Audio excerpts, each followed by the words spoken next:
does not implicate Medill group of hospitals alone, but spans multiple facilities and involves a complex web of actors. Kituru, who is the whistleblower, further claims the syndicate has been active for years, preying on vulnerable patients and exploiting regulatory loopholes. The legislator made the revelations to the National Assembly Departmental Committee on Health, which has started its 90-day public inquiry into the alleged malpractice and ethical breaches in kidney transplant services at Medill group of hospitals. That hospital where the test was done.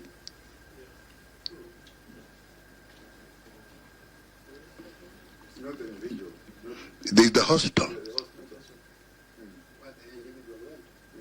to go attested, because what I'm getting, we are going to do this, but before you come, you're going to attest where you tested. I don't know.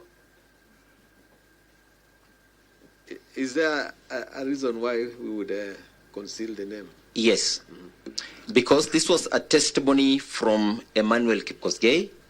Let him come and mention that before you. And in any case, I can still be able to mention that to you in camera. Okay. Okay. Tested at a hospital. Please take very keen notes, because there are things we are going to inquire with him alone. Chair, from that statement, what it means is that it is not just limited to one hospital. That's what is coming out. Yeah, it means there are several hospitals that are involved in the process. But my question would be, why single one? Because if there are several hospitals that are involved in this process, why would you single one? Honorable member, I think. Let me leave that question. Can I maybe ask? I plead with our chair. That I think collecting the facts is very important, because there's something that Mheshimiwa said which will form a very good part of our discussion. He says there is a syndicate, and when it's a syndicate, it means we might have to investigate more people and more hospitals. Yeah.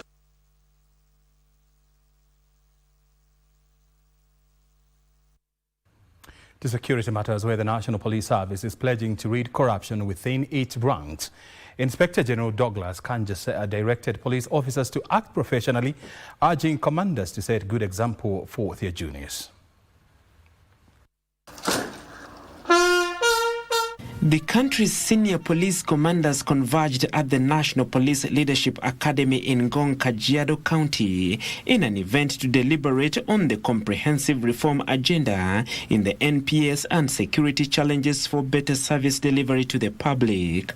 It is that public that they acknowledged does not regard them favorably.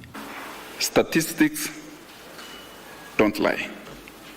Every other day that we sit in the office, we get statistics, we get reports, we get intelligence concerning corruption issues touching on our day-to-day activities. Our common denominator is mwananchi. This mwananchi wants a better service, ndio? And because the mwananchi wants a better service, for us to get that eroding image of the National Police Service that our curtain raiser has just said, is that we have to win their hearts and minds by doing what we are supposed to do.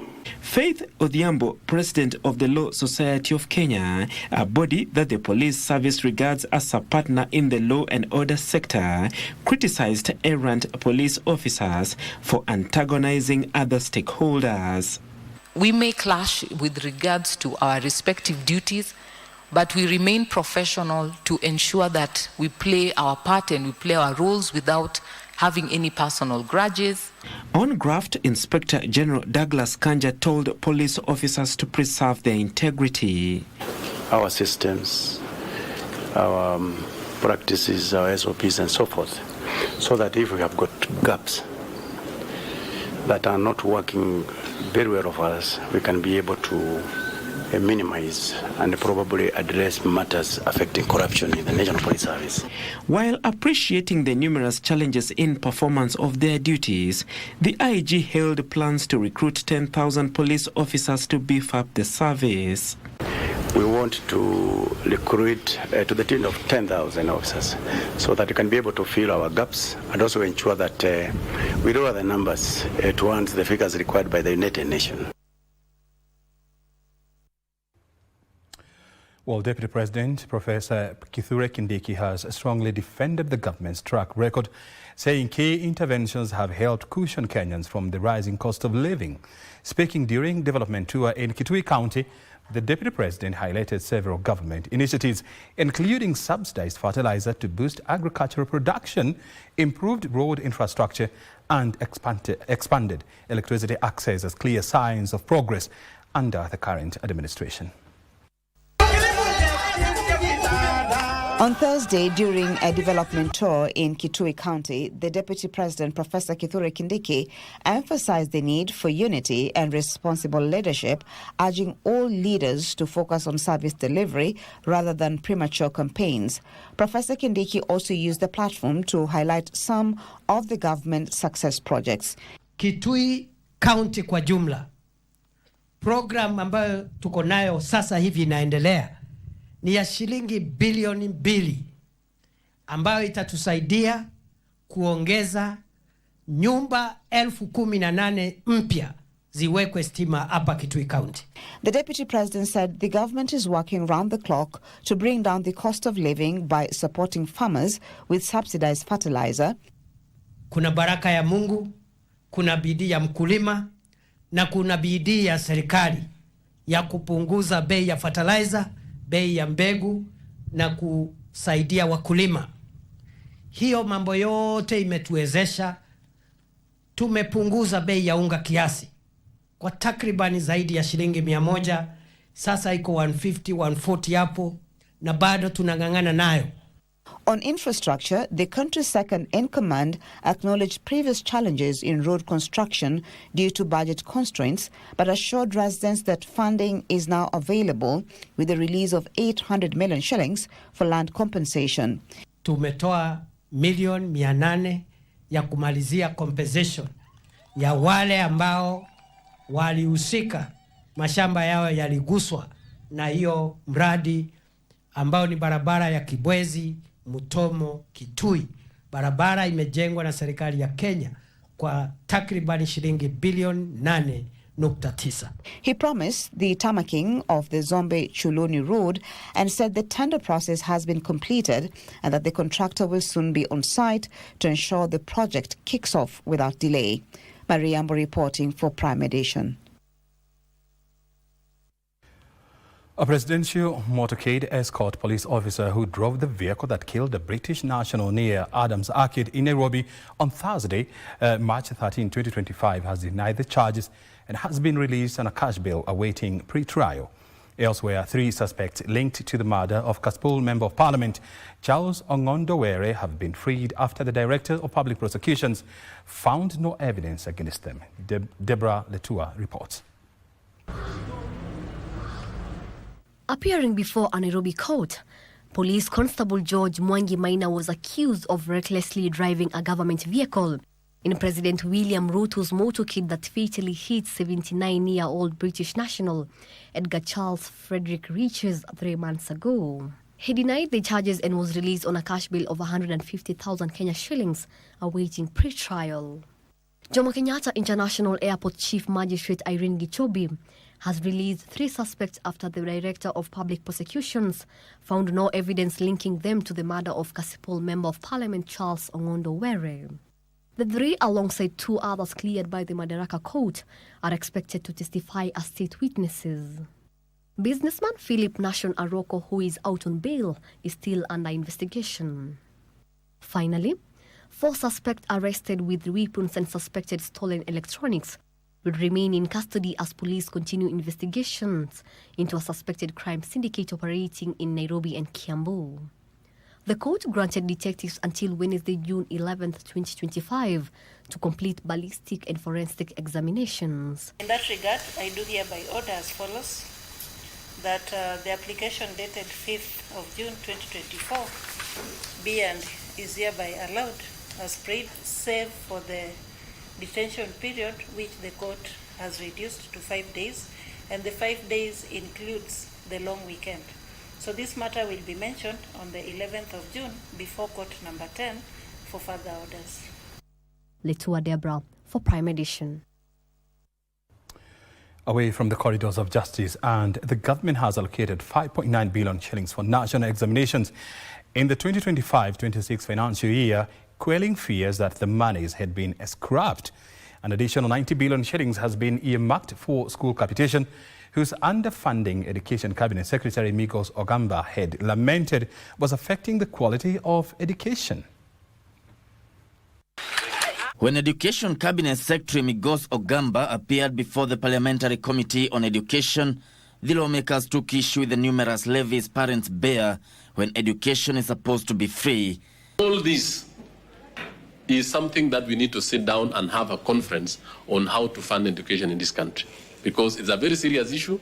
On capitation, a learner in public primary school is entitled to receive 1,420 shillings a year, while his counterparts in junior secondary school and senior secondary school receive 15,043 shillings and 22,244 shillings annually respectively. But the continuous underfunding of capitation, according to Education Cabinet Secretary, is a threat to the quality of education. As it is, and in view of the provisions of the Constitution, it is going to be difficult to offer quality education, or if we do not get a solution to the continuous and persistent underfunding of the sector. This year, according to the Cabinet Secretary, the budgetary allocation for capitation has a deficit of 7.5 billion shillings. However, in the 2025-2026 budget estimates, 90 billion shillings has been earmarked for school capitation. Parents will also not shoulder examination fees for their children, as 5.9 billion shillings has been allocated for examinations. Honorable Speaker, in this budget you have allocated 5.9 billion for examinations. Honorable Speaker, examination is a process, and it starts with procuring of exam materials, it goes into logistics later on, and lastly into payment of examiners. Honorable Speaker, the total vote for all that program is 12 billion. But for the start, Honorable Speaker, we have allocated 5.9 billion so that this process goes on. In the course of time, this Parliament will be able to appropriate the other resources to support it fully. Gishuk Washira, Prime Edition. And the High Court has declared the classification of public roads as national roads, rural roads and urban roads as unconstitutional and undermines the objectives of devolution. Justice Lawrence Mugambi, in his verdict, further stated that the decision of the National Assembly to exclude county government as beneficiaries of the fund, Road Maintenance Levy Fund, for 2 consecutive financial years is unconstitutional, unforeseeable, illegal and null and void. It is this decision by the National Assembly on Thursday, September 28, 2023 and Tuesday, August 13, 2024 that unilaterally excluded county governments from the Road Maintenance Levy Fund allocations for road maintenance in their respective counties that was contested. In the petition, the constitutionality of the Kenya Roads Act and Kenya Roads was also challenged, among other issues. Delivering his ruling on Thursday, June 5, 2025, Justice Lawrence Mugambi ruled the National Assembly had in their decision by unilaterally removing county governments as beneficiaries of funds RMLF in their financial year 2024-2025 and 2025-2026, and the action undermines devolution and is therefore unconstitutional, unforeseeable, illegal, null and void. County government have welcomed the decision, citing its timely. County government, we expect to now be given these funds by 30th of June this year. That is the end of the financial year without fail. If there is failure to obey the decision of the court, then as the Council of Governors lawyer, I will move appropriately the court for further sanctions against the Chief Executive Officer of the Kenya Roads Board. Through their counsel, Peter Wanyama, they have vowed to defend the judgment in the Court of Appeal and the Supreme Court. It is not right, it is not correct for the National Assembly to remove county governments as beneficiaries of this money. And that is what the judge has unequivocally and clearly stated today in one of the best decisions that protects the devolved government system in the post-2010 constitutional order. Elsewhere, the Ethics and Anti-Corruption Commission has recovered public land worth 400 million shillings in Nairobi's low-ratio area. Justice Ogutumboy of the Environment and Land Court noted that the land was not available for allocation to private persons, as the same had been reserved for the expansion of the public water reservoir. The recovered land is expected to be handed over to the government of Kenya for public use as originally intended.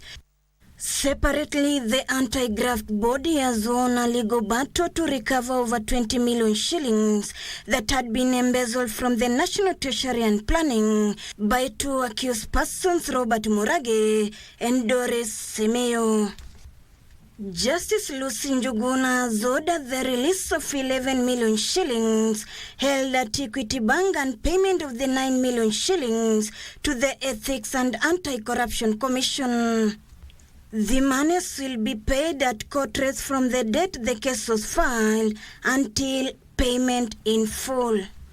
Ruth Wamboy for Prime Edition. Elsewhere, the State Department for Justice, Human Rights and Constitutional Affairs is proposing amendments to 3 key bills that will, among others, safeguard the protection of whistleblowers in the country. Details of these and other stories making headlines in our County News Roundup.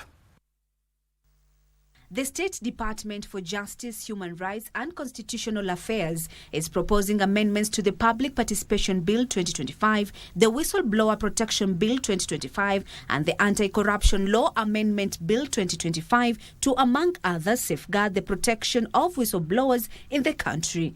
What are we addressing in these amendments to the bills? You know, the Whistleblowers Bill is about those who blow the whistle on corruption.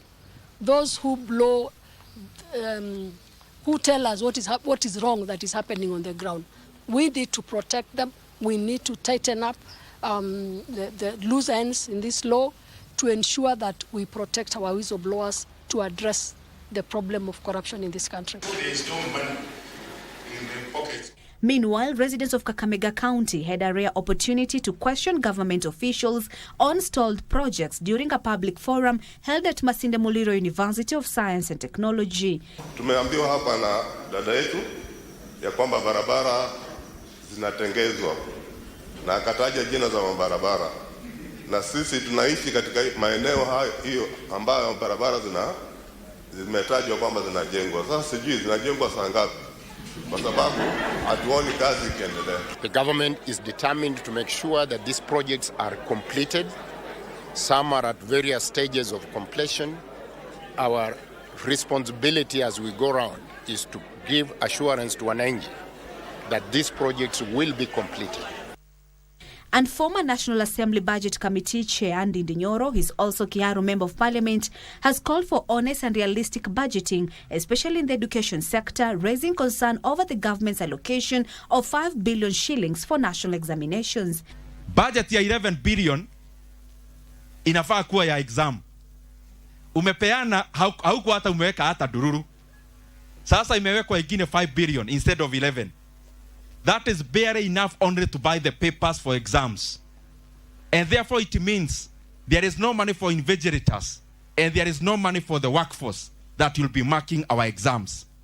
Finally, the government is committed to modernizing the technical vocational education training curriculum to ensure flexibility for learners to enroll for a variety of courses and enhance their employability. 108 training programs have already been reviewed. Education Cabinet Secretary Julius Ogamba was speaking when he presided over the inaugural graduation ceremony for Irage Vocational Training Institute in Kitutu Church in North Kisii County. This year, the government has gone further and modularized the competency-based education and training curricula into short, examinable competency units, leading to micro, part, and full qualification implementable within 3 to 6 months.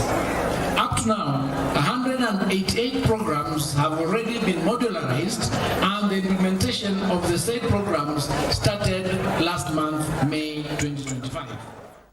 Kasichana Masha, Prime Edition.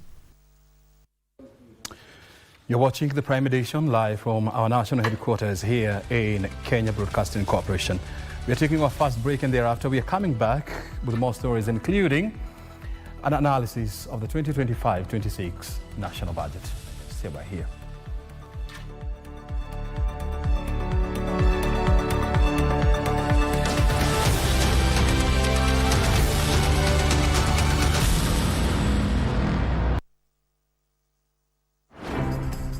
Je, umewahi kuwa na deni ya KRA?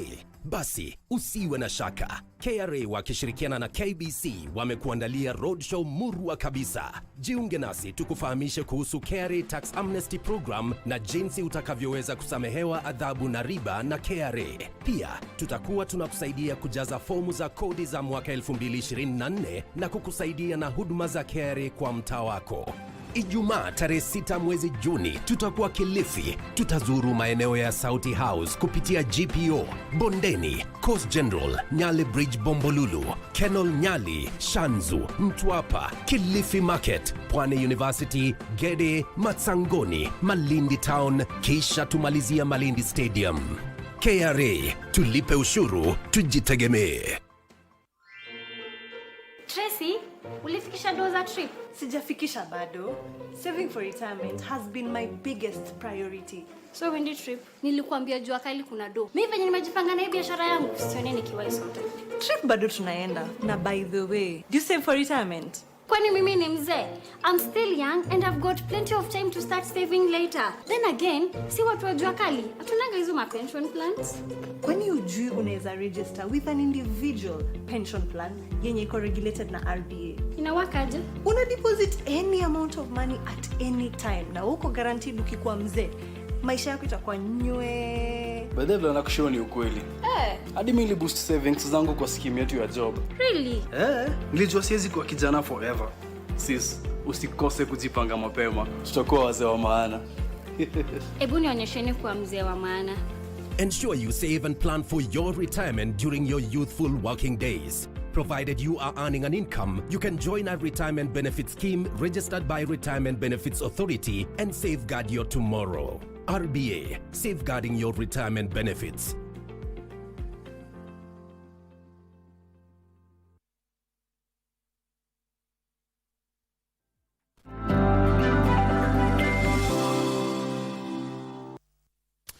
Welcome back to the Prime Edition. There is need for financial institutions to onboard the Pan-African payment system to reduce pressure on individual country currency as well as grow trade at faster rate. Benson Rioba with more details. Kenya's trade volume with other African countries was valued at 693.63 billion shillings in 2024, partly attributed to a decrease in intra-African trade that currently stands at 15%. In addition, payment system is said to affect trade since currencies by some countries are volatile. Even though a Pan-African payment system has been backed to support this, financial institutions have been slow in onboarding to the system. Kenyan tea grower can start to export tea to Egypt, for example, and offer Egypt to pay in Egyptian pound because we are the settlement bank in the middle. We'll convert it and pay it to the grower here in their local currency. And what this means now that he can obtain quicker funding. We are working very closely with commercial banks to give them trade facilitation instruments so as to ease the pace at which trade can happen. Trade Cabinet Secretary Lee Kinyanjui says Kenya is keen on leveraging its vibrant fintech to support increased exports into other African countries. In the fintech space, we would want to step across the whole Africa because we have a huge advantage that the others may not have. The African Export and Import Bank has earmarked $1 billion to enhance value addition and export activities in Kenya's special economic zones. More than $1 billion we have to be invested in those in just one industrial park. That's just infrastructure so that people can come in and take up the manufacturing spaces. They were speaking during the launch of the Intra-African Trade Fair 2025 Roadshow launch. that seeks to promote the African Continental Free Trade Agreement. Benson Drioba, reporting for Prime Edition. Owners of motorcycles and motor vehicles will now be able to report stolen property through a newly rolled out centralized platform designed to enhance theft reporting, improve visibility and increase the likelihood of recovery. The tool by Mogo Kenya, named Saka, utilizes crowdsourced intelligence to validate reports and features a secure portal for law enforcement agencies to input official data or flag specific cases. Latest data indicates that each year, more than 2,500 vehicles and motorbikes are reported stolen in Kenya, an alarming statistic that underscores both a growing security concern and a significant economic burden. With recovery rates lingering below 30%, largely due to fragmented and inefficient reporting systems, the impact is felt most heavily by the informal transport sector. In order to bridge this gap, affordable vehicle financier Mogo Kenya says the platform will work by enabling motorists input their details in search via their license plates or vehicle type to verify whether a car or bike has been reported stolen. We have now come up with Saka to make sure at least our clients, as they report to police, they can as well report to our website, and we keep the database. Additionally, the platform has been enhanced with features that allow motorists in areas with limited connectivity to report cases, making it harder for criminals to sell stolen or tampered bikes. The name itself, Saka, meaning to search in Swahili, says it all. With this platform, Kenyans can now saka ukweli before they buy, sell or operate a vehicle. Mogo says plans are underway to sensitize motorists across the country to enhance community policing and awareness campaigns to deter theft. We are the greatest beneficiaries in this relationship when private companies are able to work with the State Department for Interior and enhance security that targets a common mwananchi who are the users of the three-wheelers and two-wheelers. Haijalishi kwamba we ni mteja wa Mogo ama si mteja wa Mogo. Unaweza kuripoti endapo uko na gari, uko na pikipiki ama uko na tukutuku, bora uko na number plate na imepotea na report. Ndotamo Kami for Prime Edition. That's why members of the National Assembly have hailed the National Treasury's budget estimates for the financial year 2025-26, saying it is a reflection of the bottom-up economic transformation agenda model. While scrutinizing the report of the Committee on Budget and Appropriations, the lawmakers noted that additional allocations to key services sectors, particularly agriculture and health. Health workers contracted under the Universal Health Coverage Program are set to benefit as 6.1 billion shillings have been allocated to absorb them on permanent and pensionable terms. This will be done only after thorough audit of the number of workers that exist. Because, Honorable Speaker, when these workers were hired, the number was 8,500. We have since established, Honorable Speaker, that some of these workers left the service, some counties hired them into permanent and pensionable terms, and the numbers have come down substantially. So, Honorable Speaker, the first thing that we have said here is that the Ministry of Health must first of all engage in thorough audit.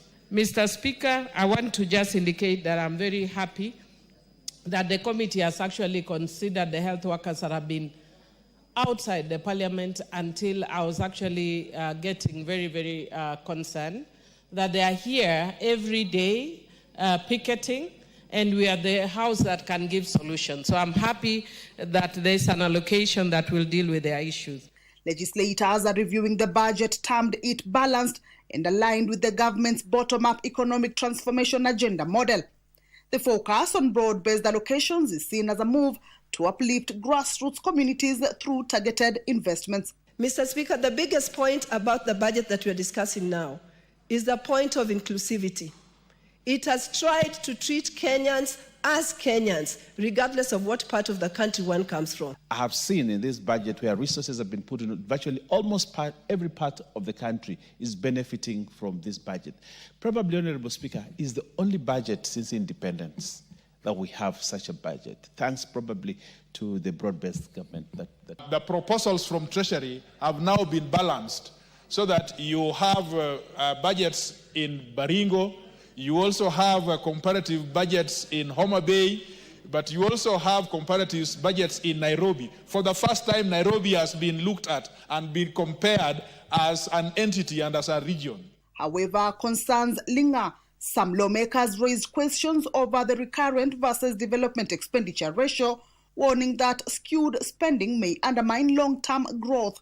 Which is supposed to be 40% recurrent, 60% development. The first world have 30% recurrent, 70% development. In our situation, Mr. Speaker, we are still grappling to attain this particular ratio, Mr. Speaker, and I think this is something we need to reconsider very seriously if we want to move Kenya to the next level in terms of development path. Meanwhile, senators are calling for accountability over the use of public funds in 11 marginalized counties. They argue that despite receiving billions of shillings under the Equalization Fund, there is little to show on the ground. We are fighting for the same people. We are fighting to devolve resources to the same people. And I said here the other day, Madam Speaker, and I want to repeat, that the constitutional provision that at least 15% of the money should go to counties, 15% is the lower limit. At least let us find a way of rewarding good governance practice in this formula, the same way CRA had proposed to us in the third generation formula. Kamchemenza for Prime Edition. Remember, the reading of the national budget is expected to take place on Thursday next week. It's going to be on the 12th of June, and of course this is going to coincide with the rest of the members of the East African community. Well, to put life into the numbers, I'm joined by Rachel Joguna, an Associate Director at Ernst & Young. Thank you very much indeed, Rachel, for joining us tonight. Thank you. And next to Rachel, we have Robert Kamwara. He's a taxation lawyer, joining us tonight as well. Thank you very much indeed, Kamwara, for joining us. Thank you, Brian. I want first of all to start with Rachel. I mean, you saw the estimates that were tabled by the Budget and Appropriations Committee. You know, a little bit of a realignment here and there. You know, tabling estimates of about 4.2 trillion Kenya shillings. What is your reaction to these? My first reaction is that we seem to be on an onward trend. I mean, in terms of our budget, we keep going up. Mm-hmm. And remember, this is what the government plans to spend. But do we have a commensurate growth in terms of the revenue-raising measures? For me, I find it there's some contrast somewhere, but maybe once we look at the revenue-raising measures, then we'll see whether the gap will be breached. Mm-hmm. Yes. You're highlighting the fact that, you know, out of the 4.2 trillion Kenya shillings that Kenya plans to spend in the fiscal year 2025-2026, only 3.32 trillion shillings will be raised by Kenya Revenue Authority. And these are projections, they're not the actuals. Do we still continue to live beyond our means? Is that how you feel?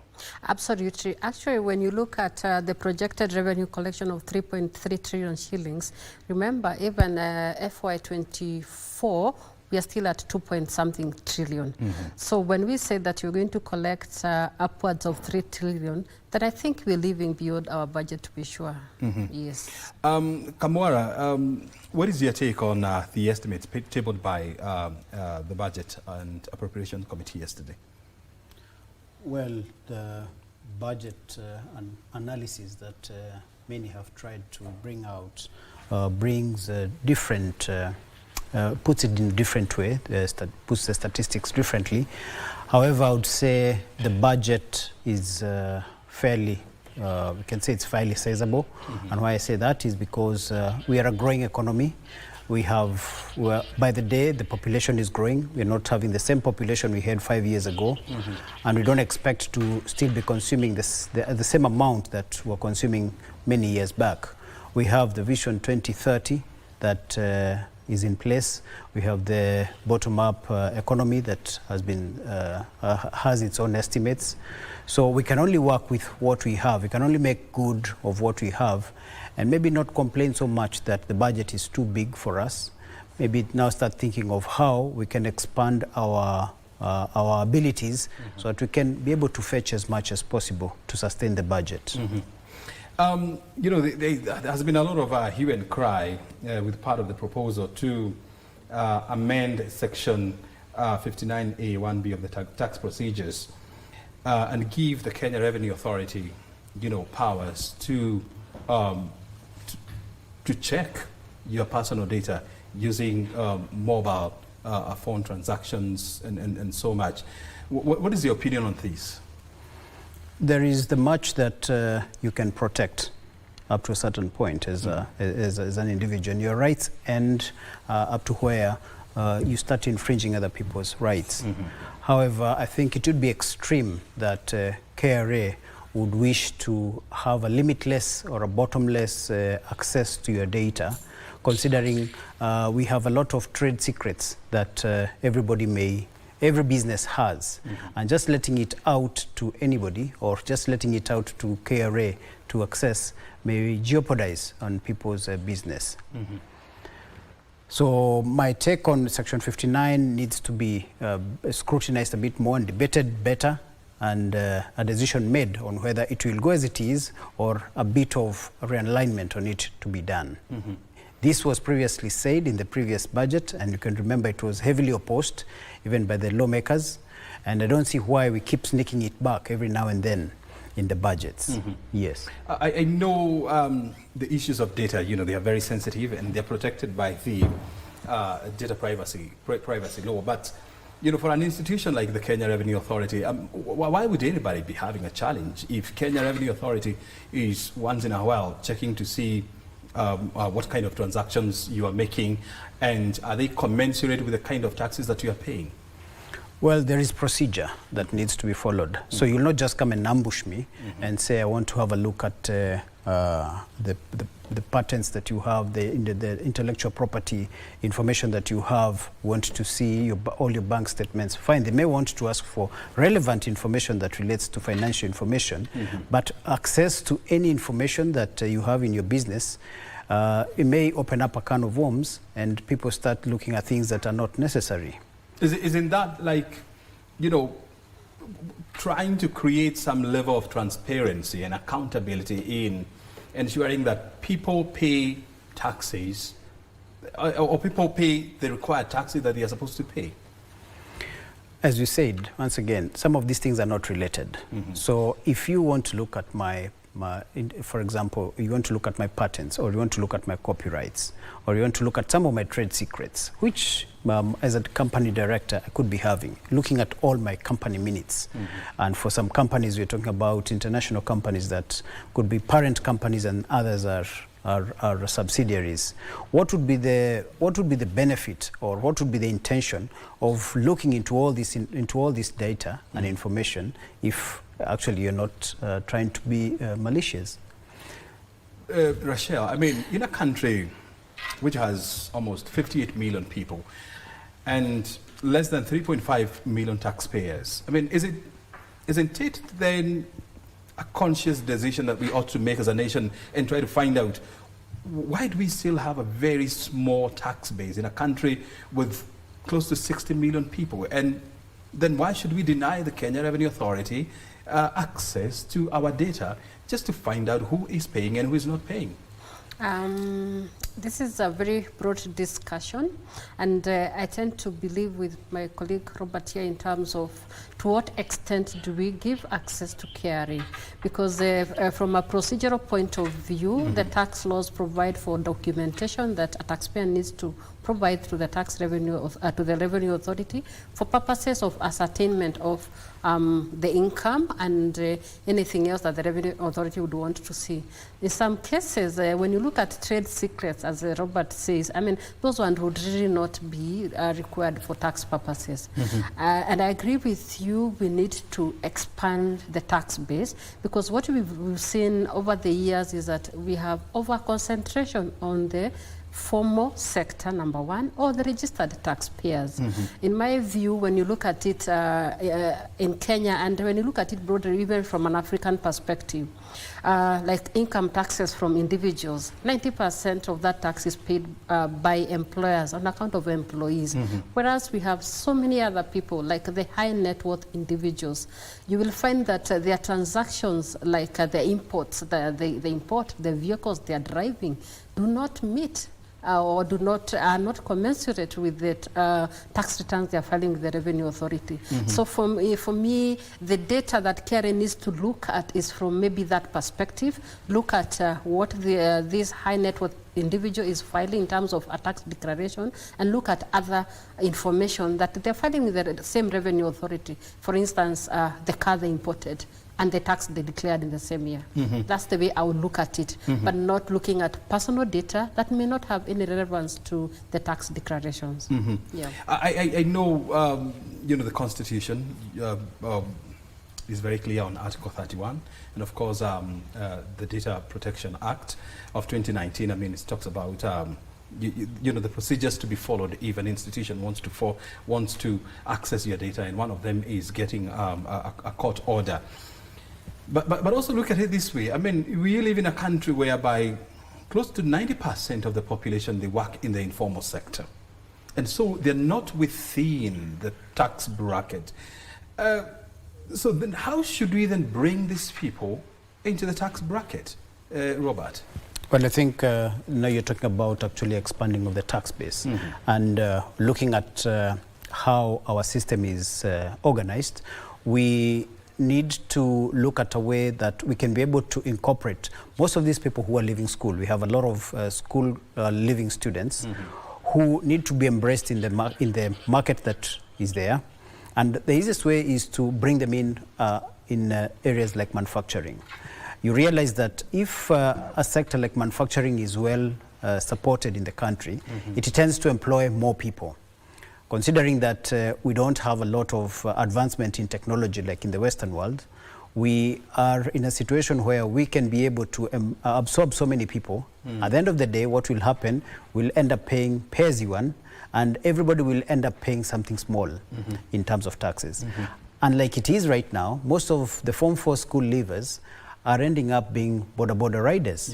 You'll be shocked that you're getting a border rider down in Kangema, and the man tells you he's a graduate of the University of Nairobi. So what we need to do in terms of expanding the tax base is look at some of the key areas like manufacturing and areas like agriculture that can be able to absorb more people.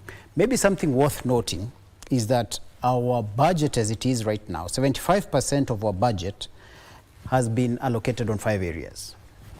And if you look at those 5 areas, are they areas that we can say are meant to manage the tax base or improving on collection of taxes? Number 1 is education. About 660 billion shillings has been allocated to education. The second one is security. The third one is roads. The fourth one is health. Now, I just did a bit of an analysis compared with other nations, developed countries like the UK and the US. The number 1 allocation of the budget is social protection. What maybe in our setting we may talk of maybe something like health, because it's more to do with social security, and definitely what is normally paid to social security. Then there is health, then education. In the US, we talk of social security, health, and security. Now, why do we have to allocate 425 billion shillings to security in our country, Kenya? We are not at war. Maybe those who are experts in security may tell us more, but you realize the allocation on very sensitive areas like tourism, where we would say those are low-hanging fruits. During the Vision 2030 preparation of the Vision 2030, we saw tourism as a potential to bring us foreign exchange. Remember, some of the strategies we have in our tax policies is to ensure that we capitalize on such things like foreign exchange. So are we able to bring in more foreign exchange using the strategy that we have put in terms of our budget? I think we have very little allocation on things like tourism, for example. Tourism has been merged together with sports and culture, and only 32 billion shillings is allocated to it. But because we need to take a short break here and then we come back. But also even in your analysis, I mean, it's also good to compare apples with apples and apples and not oranges. I mean, the countries that you are comparing Kenya with in terms of their HDI or Human Development Index, I mean, they're way above Kenya. These are countries that have invested in the educational system more than 100 years ago. We're still evolving. You walk to some parts of this country, you still see mad walled schools or classrooms. You still see pupils, studying outside. They don't have any form of classroom. And so does it then cause to evaluate our needs and, of course, invest in those needs? A good question. I want you to respond to that once we come back, because we are taking a short break. I mean, if you're just joining us, you're watching the Prime Edition, and of course we are trying to unpack the numbers and the figures in the 2025-26 budgetary estimates that were tabled in Parliament yesterday. A short break is well deserved, and thereafter we are back with more.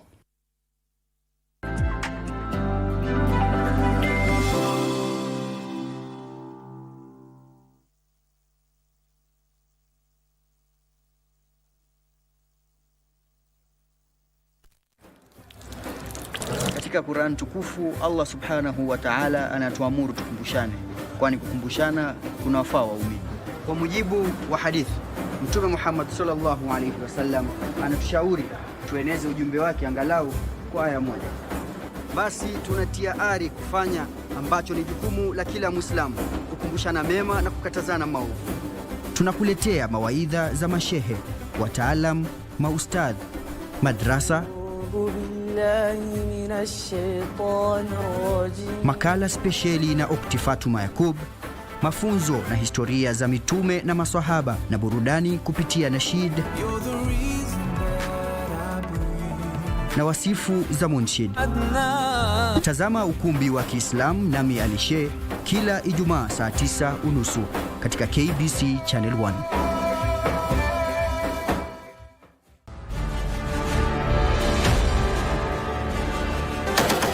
The men and women in boots, their core mandate to defend and protect the sovereignty and territorial integrity of the Republic of Kenya. Their bravery knows no limits. Make a man go through the wall without breaking the wall. Laziness, it is not in our vocabulary. But what are their stories, their tales? Military Tales, every Saturday at 9 p.m. with Ben Troy Njoe.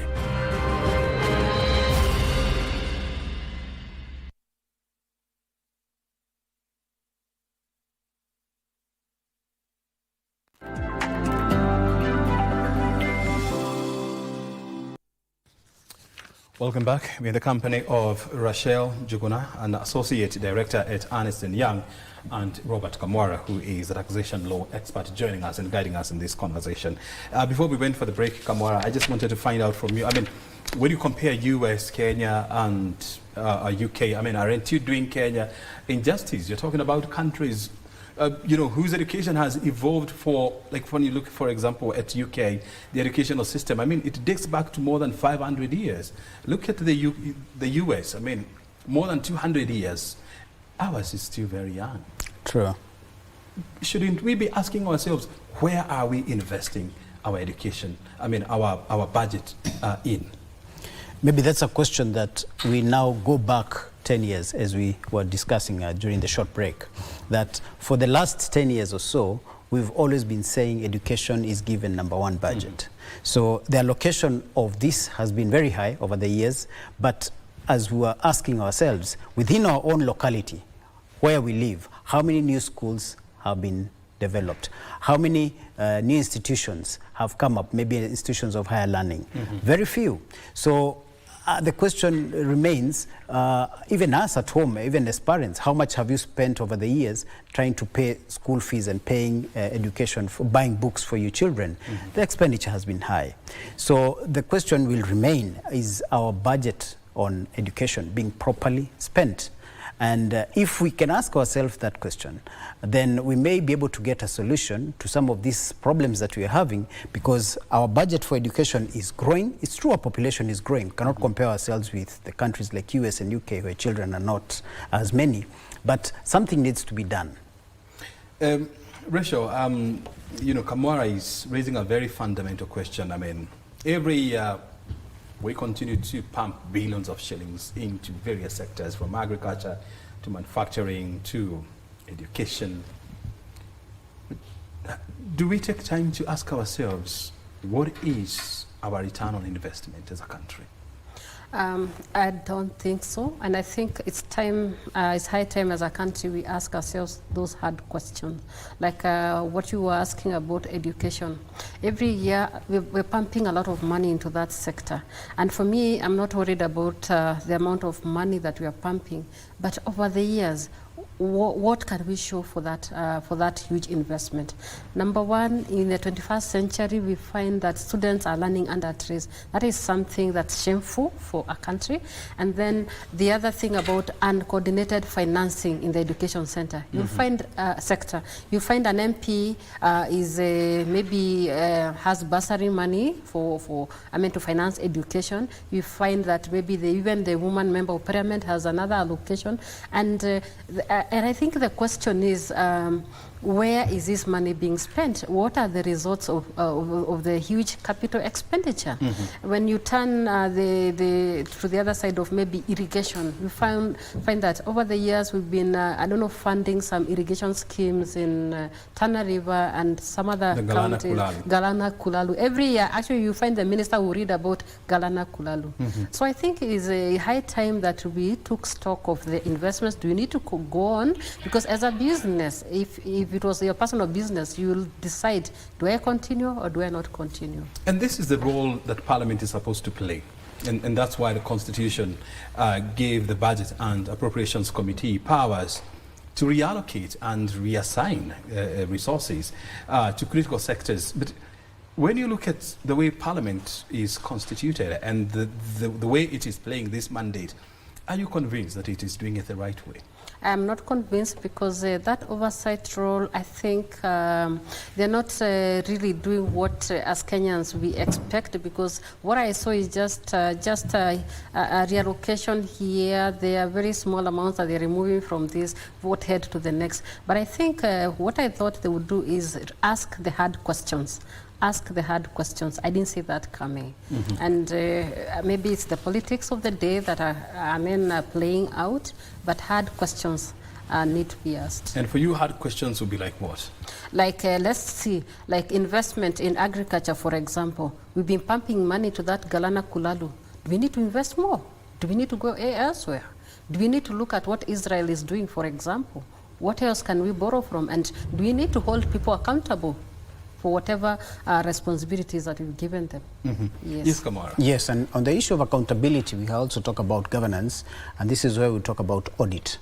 What is our budget allocation on audit? Because if these are the key sectors, last year health and education were key sectors, are we spending some time and some resources to ensure that audit is being done? Because the Auditor General has complained over the period of not having a proper allocation in her budget for purposes of audit. So that would be important to ensure that there is a bit more of transparency, governance is improved to ensure that people can make good use of the money. One more thing that I noted in education, we may be spending a lot on brick and mortar, as we may be saying. We may be spending a lot on textbooks and pens and paper.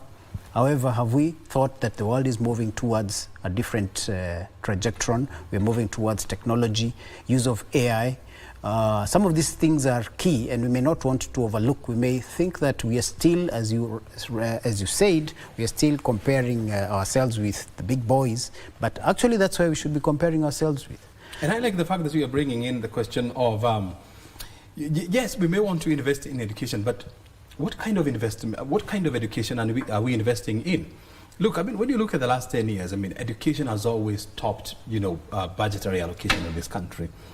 We continue to churn out millions of graduates every year. They don't get any job. Out of the 1 million graduates who leave school, only 200,000, will get employed. The other 800 are not getting employed. And so the question we should also be asking ourselves is, what kind of education are we investing in? But I also want to hear this from you. So when the architects of the Constitution were having in mind a situation whereby Parliament will be given more oversight when it comes to budgeting and allocation of resources, what did they have in mind? I mean, is it high time that we started, questioning the credentials of the people who are members of the Budget and Appropriations Committee to see that they qualify and they meet the threshold to start questioning critical issues like budget? For me, I would go Article 201 direction, public participation, and try and dodge a bit complaining about the parliamentarians, because they have their work, and at times you've seen like how parliaments will be run at any one time depending on which government is in power. Then they may take a different direction in doing things, but people's participation is key. So if the right stakeholders are participating in some of these issues, like it's happening right now, then the people will definitely benefit. Now, people in oversight are put in place by the parliamentarians are put by the electorate, and the institutions that are there to oversee things are also put by the electorate. It's the people who are doing this. So more education and participation by Mwananchi is key. Is even more important than we may be thinking of parliamentarians, but we have a bigger responsibility as the public to ensure that we can be able to speak out and say this is what we want and this is what we don't want. Rachel, yes, even as you respond to what he's talking about, public participation, it has always been happening, but I want to hear from you, as a tax expert, somebody who has gone to school to understand the laws and the processes of taxation. Is budgeting such a simple assignment that should be left to anyone through public participation? I would answer yes and no. Number one, where I would say yes is because this is something that affects our lives as individuals, as Kenyans. And in my 2 decades of tax practice, what I've seen is that in the last 2-3 years, public participation has become very key. In fact, when you remember last year, there are people who heard about the finance bill for the first time. And yet, every year we've been having the finance bills. So what I would say when I say yes is because us as Kenyans, we are the people who understand how this tax law is going to affect our particular businesses. And actually now we are the best placed people to come out and say this does not work for us. Like I remember last year and even this year, so many taxpayer organizations would come and demonstrate. In fact, they would come to the committee and tell them, now you want to levy excise duty on this kind of paper. Then if you increase the excise duty, these are the implications. So that's why I say... Are there views on boarded, at the end of the day? I would say no. So is it then an exercise in futility? In my view, it's not an exercise in futility because their voice has been heard.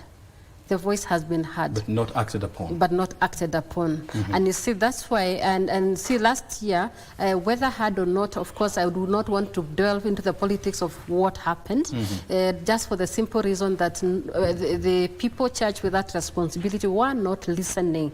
So now, and we've seen, and in fact, I would say, heard, and maybe that will influence how the following year budget process is done. Look at the finance bill for the 2025 year of income, and you look at it, you see there are no those major tax increases. We just have sealing of tax leakages, amendments here and there to just correct drafting errors and such things. We do not have, those huge tax increases. So you can say, well, depending on where you look at it, they were listened to. Very well. Kamwara, I also want to pick your thoughts on this. When you look at, you know, the budget. We are talking about 4.2 trillion Kenya shillings, a budget deficit of more than 800 billion shillings. And, you know, again and again, we continue to run our budget on deficit.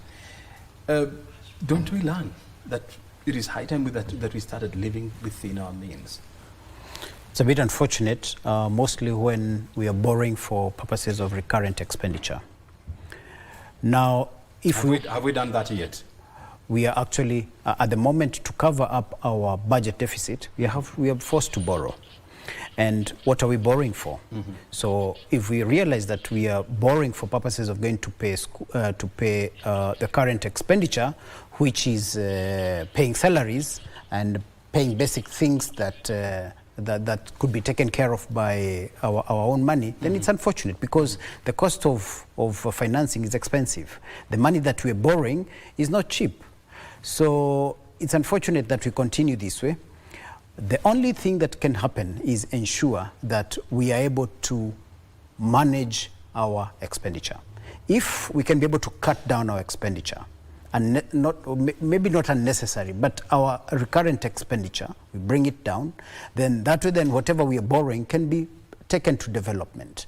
And we know that long term, if it's on development, then it will definitely bring its benefits. Rachel, is it possible for a country to run without a deficit?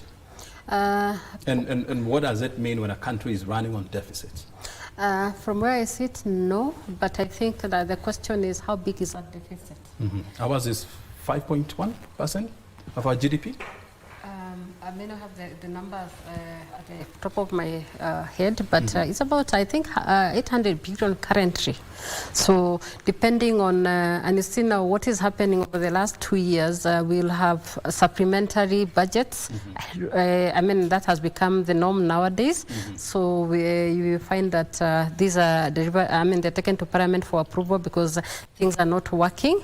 But how I see it is that when a country continues borrowing, then definitely, even as a person, borrowing is not sustainable. At some point, I think it will become untenable.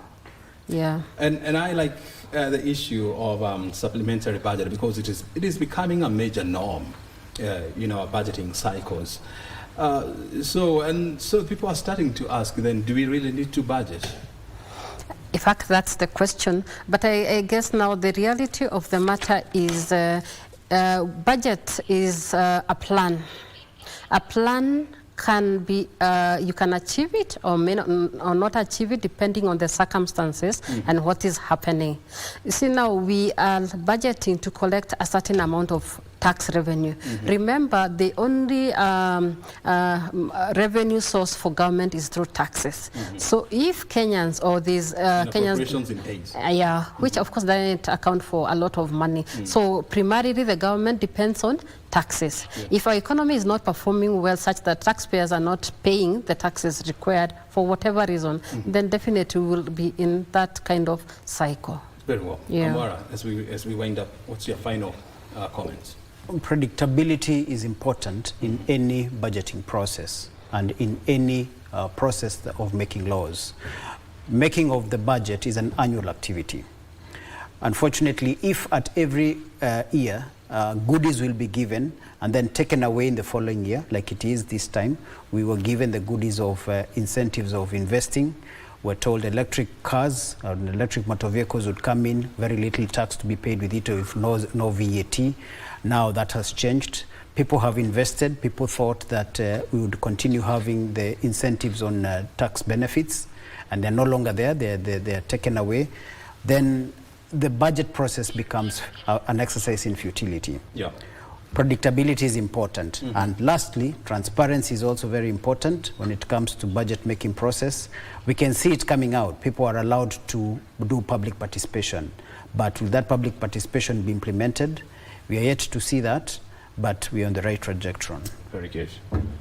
Thank you very much indeed for joining us, the two of you, and of course for helping us with your concise analysis. Thank you. Your time is highly appreciated. Okay. Robert Kamara, a taxation lawyer, and Rachel Jogona, who is an associate director, Ernst & Young, joining us tonight, and of course to put into perspective the budgetary numbers. You're watching the Prime Edition. We are taking a break, and thereafter we'll continue with the more stories.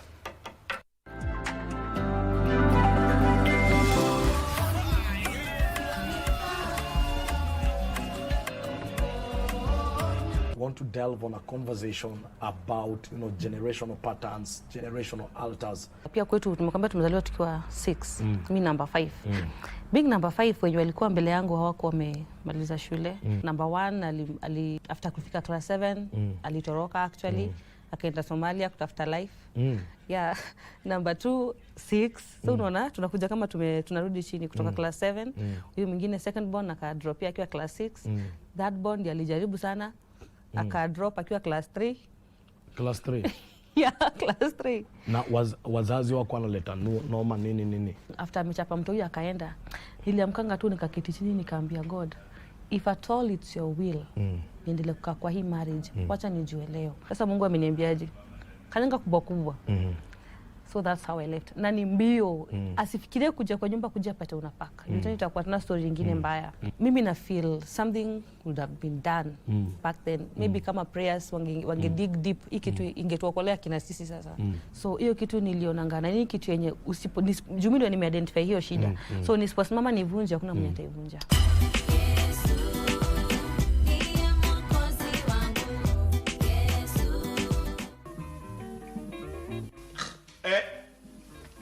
Shilingi 60 za mwezi jana. Ndio nilikuwa nataka kukuuliza ya nini umeandika hapa juu? Hii yote matumbo yenu. Manake ukichukua kitu mimi naandika. Mimi nimekwambia hivyo ndio mwisho. Pesa zangu ama mali yangu. Hivyo tosha. Kukopa mimi ukota kile kitu hakipo nyumbani. Mwisho wa mwezi Pelesia mashambani. Na watoto jenda wawata hapa. Mimi nisiende kazini iwe kazi yangu kana watoto hapa. Ama ofisini pia nifungue kana sari kangu kadogo ndio nikienda mauzo. Wewe mbona usichukue na jembe ukaenda ukalima au siku za Jumamosi na Jumapili mwanangu wewe uko wapi? Tabia njema ufunzwa nyumbani. Wewe hii tabia nyingine imetoka wapi?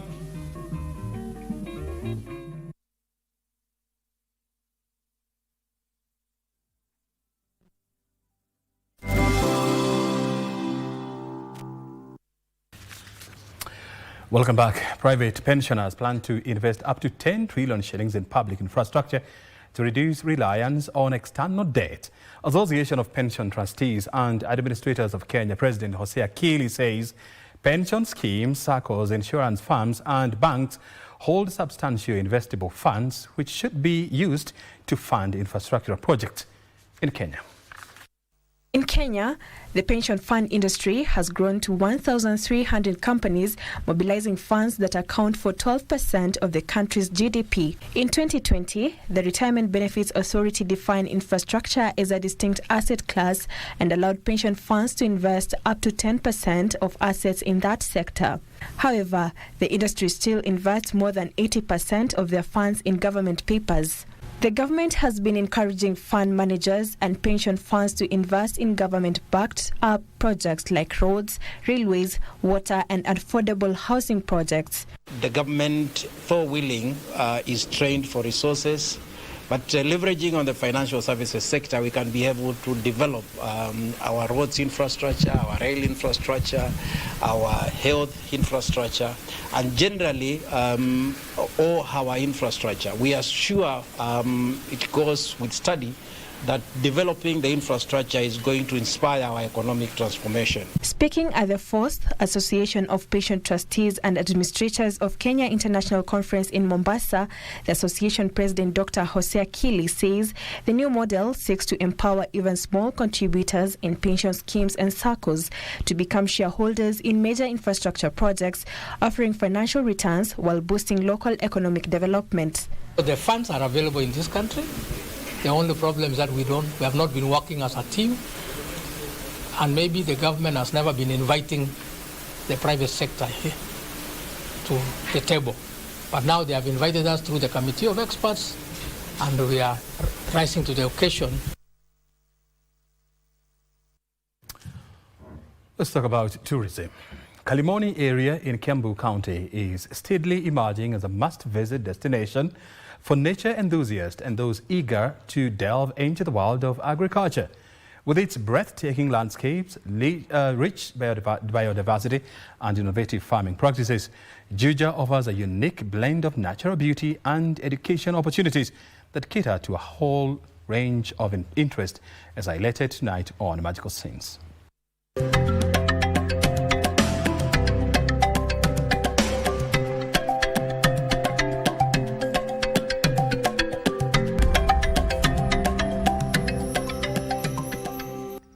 For those who find solace in the great outdoors, Kalimoni area in Kiambu County is a treasure of scenic wonders. The area is characterized by lush greenery and agricultural fields. Here, would-be visitors can take part in guided nature walks along eco-friendly trails where they can observe a variety of flora and fauna unique to this part of Kenya. This tranquil environment offers a perfect backdrop for bird watching, photography, and simply reconnecting with nature. The destination is home to farms that specialize in organic farming, horticulture, and agrotourism. Local farmers would share their knowledge and practices, providing visitors with insights into sustainable farming techniques that promote environmental conservation and food security. When the kids come for fun world activities, if in the schools, they also have attached in the KBC center because we have animals, we have different types of crops that they will get to see and experience. The area also offers state-of-the-art facilities ideal for work holiday. Naweza sema chakula ambayo inavutia wengi sana ni chombo. Kuna chakula ambayo ya kienyeji ambayo tunaita chombo ambayo iko na chicken kienyeji. Mchuma Odim, Magical Sense in the county of Kiambu.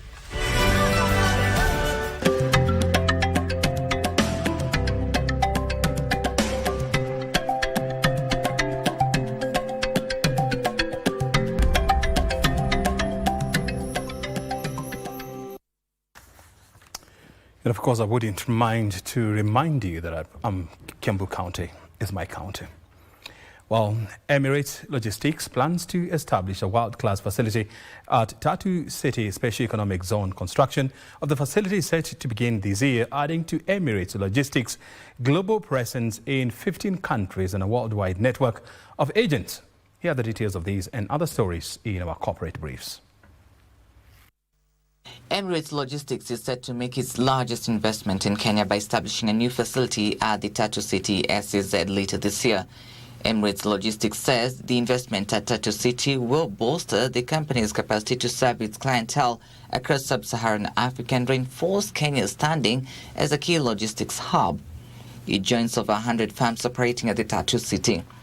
With over 20 years of experience in international markets, Emirates Logistics operates owned warehousing, offices and transport fleets in the UAE, Saudi Arabia, Oman, Bahrain, Egypt, Morocco, Algeria, Ivory Coast, South Africa, Kenya, Tanzania, Pakistan, India, Bangladesh and Malaysia.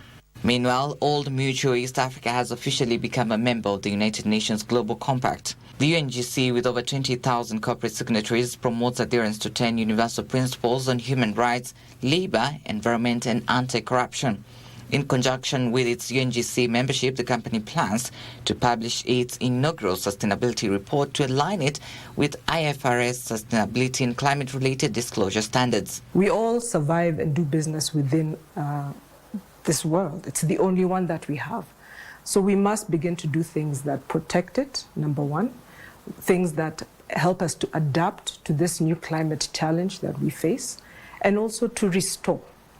And so a lot of our initiatives will be around building a stronger planet, because this is the only planet that we operate in. This really is a testament of the business leadership and the foresight that the company has to contribute to our global sustainable development agenda. So at the Global Compact Network Kenya, we are really excited to be part of this milestone, but to also commit to supporting the company to drive ambitious corporate action in advancing the sustainable development goals. Finally, Inchcape Kenya has been named the official distributor of New Holland agricultural machinery in Kenya, effective from August this year.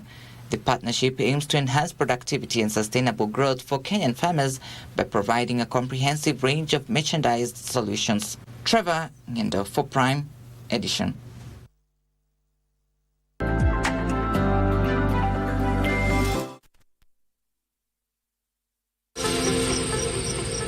hii kwenye Mkulima.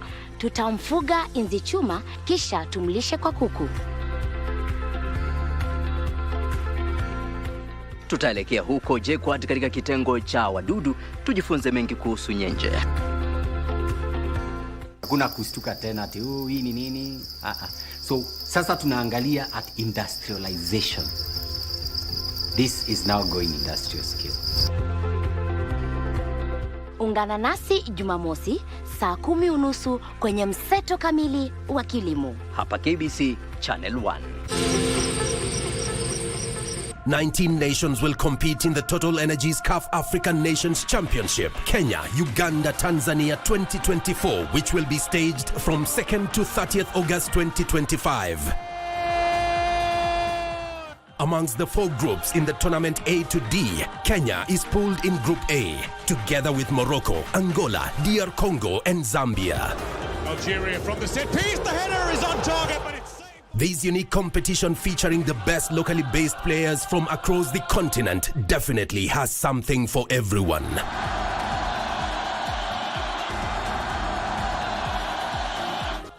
Just bring your A game as you let it flow live and exclusive on KBC Channel 1, your true sports partner.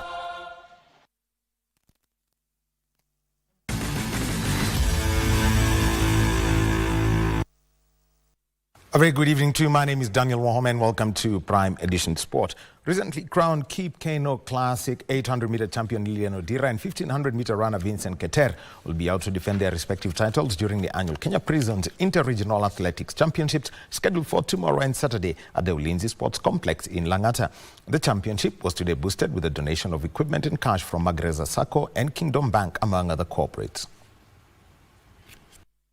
Odira, who won the 800 meters race at the Cape Kano Continental Tour, in the process punching a ticket to the World Athletics Championship in Tokyo in September, has expressed her desire to defend her Prisons title during the 2-day track and field championship. I'm hoping to do my best. I'm the 800 meters champion of Kenya Prison Service, so I'm looking to defending my title. That is tomorrow and Saturday, yeah. On the other hand, Vincent Keter, who finished third at the Cape Kano Classic, apart from gunning to retain his 1500 meters title, will also be eyeing to hit the qualification time for the World Athletics Championship. Nilikuwa nakimbia Rabat, nilikuwa nataka qualify time ya World Championship. Nikamiss kidogo, nikakuja Cape Kano, nikamiss tena, but I will not give up. I'm going to try another time. The Kenya Prisons Inter-Regional Athletics Championship is expected to attract over 500 participants drawn from 10 regions. At stake will be a chance to represent prisons at the National Athletics Trials due July 24th to 26th, which will also be used by Athletics Kenya to select a team for the World Athletics Championships. I would like to say this is a very, very important event because this is going to assist us to make a formidable team that is going to represent us during the national championships, where majority of the athletes will be looking to qualify for the World Championships. Meanwhile, the organizers of the Prisons meet are boosted following a donation of equipment and cash from corporates, including 150,000 shillings from Magereza Sacco and 100,000 shillings from Kingdom Bank. To go into a long way easing the burden that the department has. As usual, the department does not have any budgetary allocation on sports, but we solely depend on well-wishers, and we want to thank you. You have been with us always. Every year when we call you, you come on board. In life, there's no way that you can walk alone when you want to succeed. Hence, the importance of the sponsors coming forward to support us as we select our best. We said Kenya Prison Service is a powerhouse in regards to athletic, and we are hoping within the next 2 days that we'll come up with our best and we'll become victors in regards to sports. The Athletics Championship will also run concurrently with darts and chess, which will be held at Ruiru Staff and Training College. Bernard Okumu, Prime Edition. Now, the Kenya women's national football team, the Harambee Starlets, suffered a humiliating 5-1 loss in their first friendly match against Morocco in preparation for the CECAFA Senior Women's Championship at the Stade Tanger in Morocco.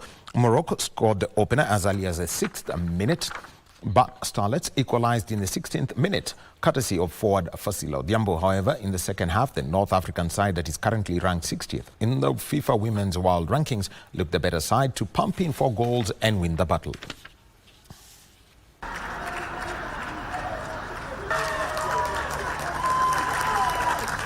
Tunaweza chukua hii kama learning moment, like from next month, hii July, kuna AFCON inaendelea. So since most teams zitakuwa AFCON, sisi tunaweza chukua hiyo time, juu sisi plus wote tutakuwa home, tunaweza chukua hiyo time tukarekebishe. Pia sisi tuna prepare for our qualifiers AFCON ya next year. Na na believe tukirekebisha makosa mapema, then kila kitu itakuwa sawa.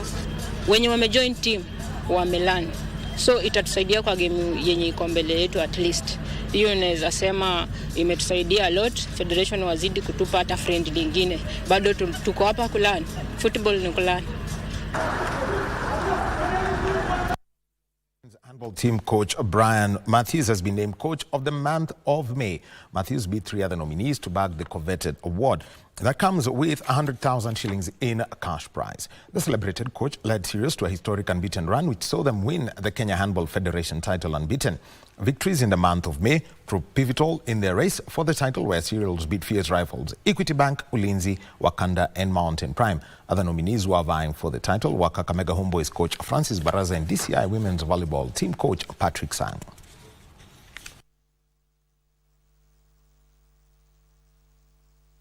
As a team, Sirius, we have a structure and goals. We have short-term goals, long-term goals. Finishing May ilikuwa inaamua kama tutashinda ligi ama tutashinda. So it was either they lose or we win. Hakukuwa na option ingine, and that made us won.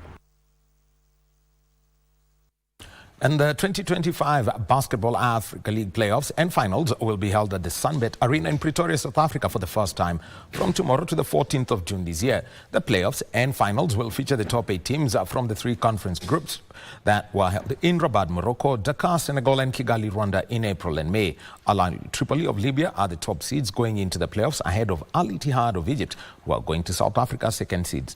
Other teams are 2022 BAL champions US Monastir of Tunisia, Rivers Hoopers of Nigeria, 2024 BAL champions Petro Atletico Luanda of Angola, and we've got APR of Rwanda, Creole Star of Cape Verde, and FUS Durabat of Morocco.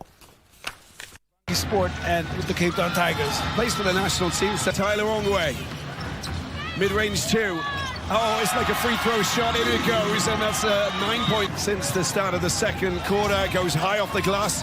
Made safe there. Good work coming in from Diong. On the way to Ganapamo. Oh, Pamo! Another 3.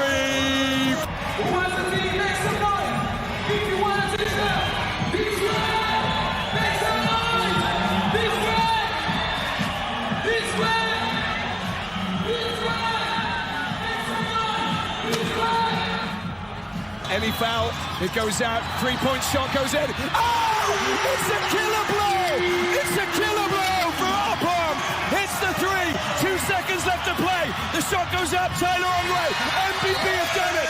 Oh my! And Cristiano Ronaldo steered Portugal to the UEFA Nations League final as they came from a goal down to beat Germany 2-1 at the Allianz Arena in Munich. Ronaldo's effort came just 5 minutes after Francisco Conceição cancelled out a 48-minute Florian Wirtz opener for the hosts to crush their dreams of a first Nations League title. Portugal, who won the title in 2019, will face either Spain or France, who are playing in the second semi-final at the MHP Arena in Stuttgart, Germany. Spain defeated the Netherlands 5-4 in a penalty shootout after a 5-all aggregate draw in the quarterfinal, while defending champions France beat Croatia 5-4 on penalties too after losing a 2-all aggregate score.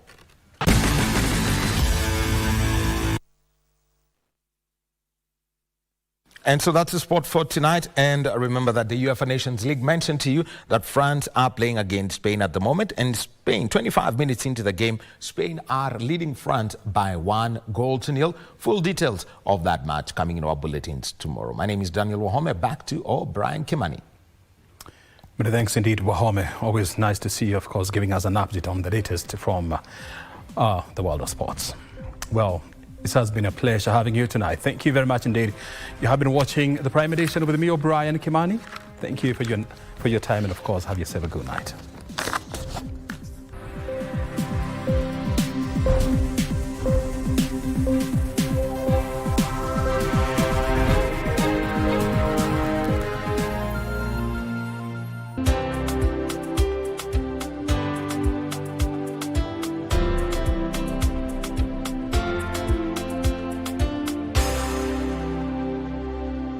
Say the art without art would just be, get it? We circumnavigate the globe and traverse the local scene to bring you art and culture at their very best.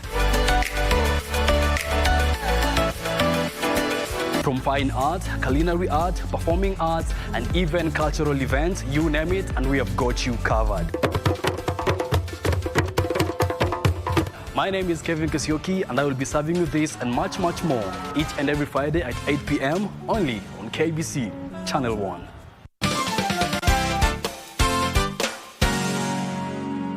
"19 nations will compete in the Total Energies CAF African Nations Championship, Kenya, Uganda, Tanzania 2024, which will be staged from 2nd to 30th August 2025.